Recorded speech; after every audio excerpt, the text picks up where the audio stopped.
今日咧同大家講一個好經典，但係應該都幾多人識嘅魔術，或者叫做掩眼法啦。魔術係唔存在㗎啦。如果魔術存在嘅話，我就第一時間用魔術去預測呢個六合彩係開咩。咁就呢個掩眼法咧，其實咧就唔係咁容易做得好嘅，即係你要佢百發百中咧，係真係需要啲練習同埋知道嘅竅門。咁我上網就揾啲教學啦，但係揾嚟揾去都冇一個令到我滿意咁，所以我自己整一次。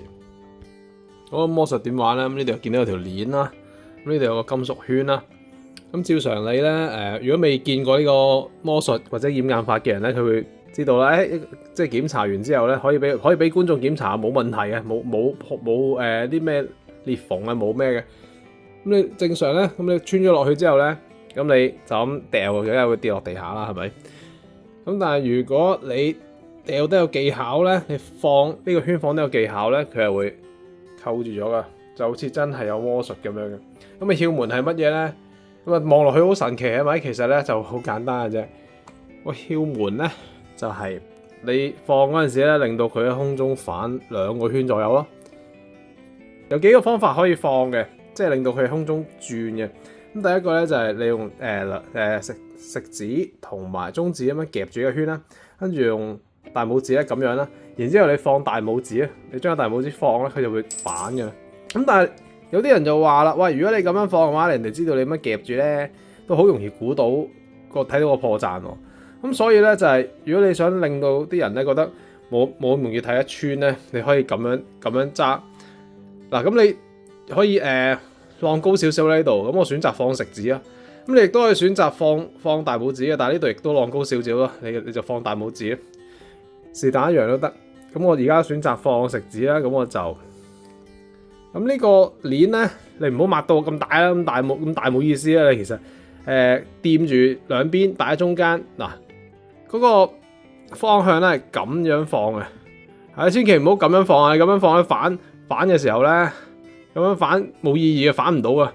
就係咁樣放，3、2、1放，係啦，咁樣就穿住咗，做完。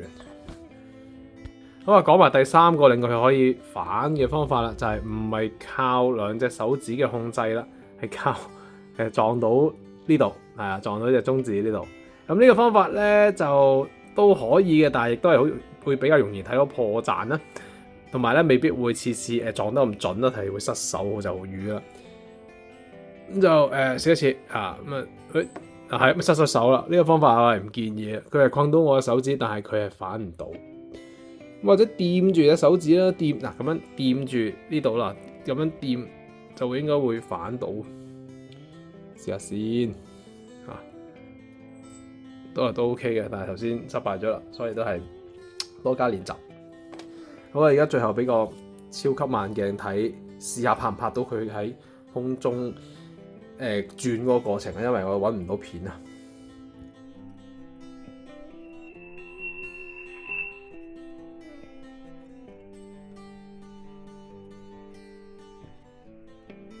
好啦，咁呢 set 嘢喺邊度買咧？咁梗係唔係喺惠康買啦，唔係喺 7-Eleven 買啦，我喺淘寶買嘅。咁但係之前買嗰一 set 咧，2 set 就比較伏嘅，啲質素比較差嘅。咁呢 set 咧都幾好用嘅。嗱，你見到條鏈都好精細啦，個圈亦都係非常之硬淨啦。咁呢 set 咧，我唔記得咗幾錢啦，總之平啦。咁我就俾埋連結㗎啦。咁佢有個大啲嘅版本嘅，就有啲唔同形狀啊。咁樣啊，即係唔同嘅變化嘅款式啊，咁就自己去睇啦。咁我呢個係細嘅版本嚟，咁大嗰個版本佢條鏈會短啲嘅，會難練啲嘅。咁呢個應該會易啲嘅。